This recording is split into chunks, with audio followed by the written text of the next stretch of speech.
During this lockdown, I had a few sleepless nights. I was thinking of life for the past many years. Life had been great, but I do have regrets. I could have married someone else.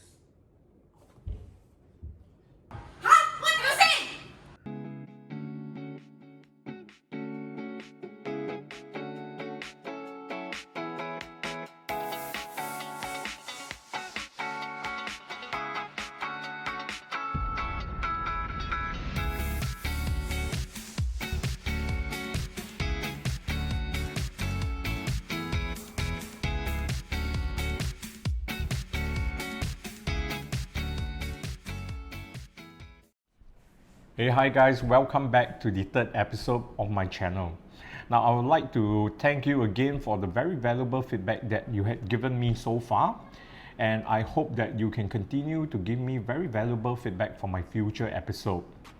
Now, pardon me for my very cheesy introduction earlier, but I do have regret in my life. So, the setting is this.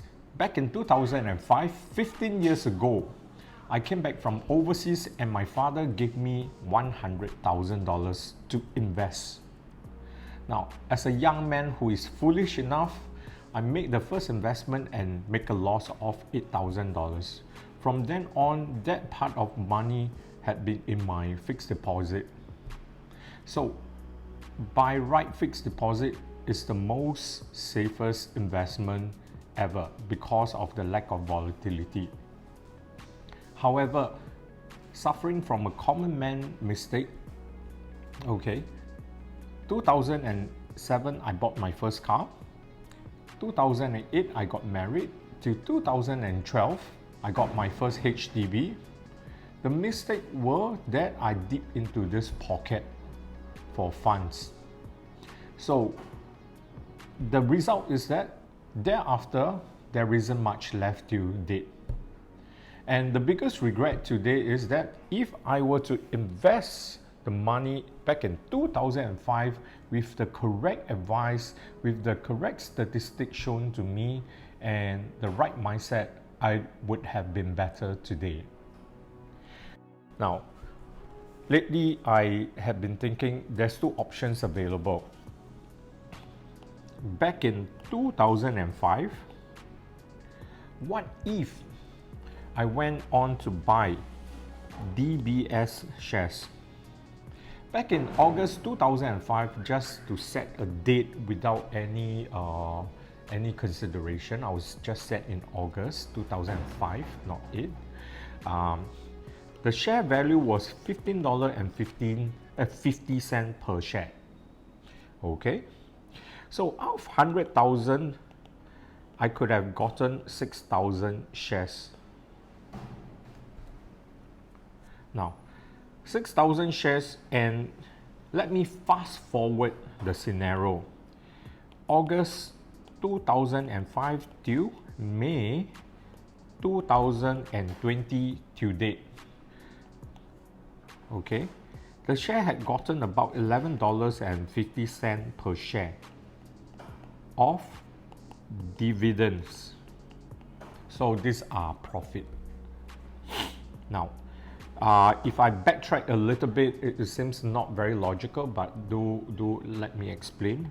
Back in February 2007, before the market plunged by 30%, the share value was $25.50.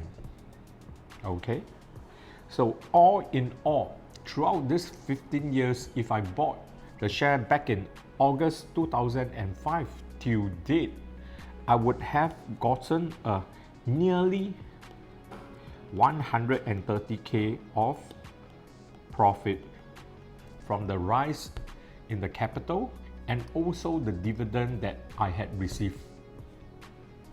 This is option number one.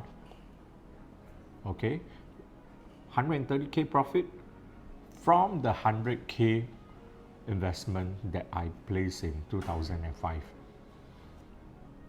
Now, option number two, I'm using my friend as a scenario. He bought a house, a 4-bedder apartment in Clementi. Okay. Now, he bought a 4-bedder, which is 1,700 plus square feet.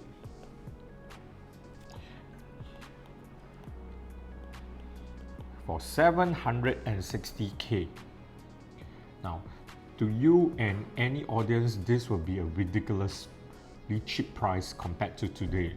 Now, the question is, at that point of time, did my friend or any of his relative would have thought that this is cheap? Because at any point of time, property is always expensive. And because you can see the future, you can't see the future, you will always feel that at present point, it is always expensive. It's only when you can look backwards, then you can see how much a capital has gone up for your property. So back in 2005, anyone would have been able to get 90% of loan, and you can only use 10%. You can place 10% of deposit, and on top of it, you still have to pay a stamp duty.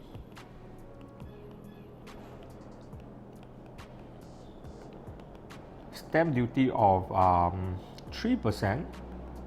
It works out to be less than 100K again, 93K plus. Okay, so 90% loan, that will work out to be $600 over $1,000 of loan.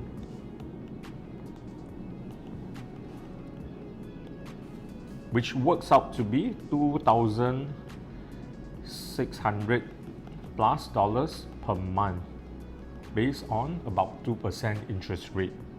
By the way, as of today, the interest rate has gone down to 1.5 thereabout. Okay. Now, the last 3 transactions in this estate for this size is $1.65 million. Okay. And if I was to say that, Kevin, now 15 years later, I have other plans. I could be retiring, I could be upgrading. Now, let's see, after selling this property and clearing the outstanding loan, how much profit do you have? So 15 years later, 600 over K of loan will reduce to about 375K, thereabout. Your profit will be 1.2 something million. And if I'm going to minus off the agent commission, it is still comfortably at over $1.2 million. Now, I'm not going to compare very directly DBS versus real estate, because from the profit 130K versus 1.2 mil, it all points up to the direction of the real estate. Okay. However, there's also other consideration, like for DBS share, you just buy and hold. So buy and hold would have gotten you a double or probably a double of your capital kind of returns. And for real estate, every month you still have to service $2,000 plus of installment and plus a few $100 for your maintenance. However, real estate is, after all, a home. So it's for you to discover and realize yourself that which is a better option. Why am I doing this example? Is because I have been receiving a lot of inquiries or a lot of opinion that shares is definitely better option for them. It has more capital gain than real estate. And even with this example, I do still foresee that client or probably you will still come up with some other opinion, which I would definitely respect. However, with this example, I hope that the picture is clearer for you. Now, again, if you still have any probably opinion in your mind that you would like to clarify, do give me a chance to do some research and to help you to discover clearer. Alright, do leave me a comment or probably PM me for any advice if you could. Thank you for watching.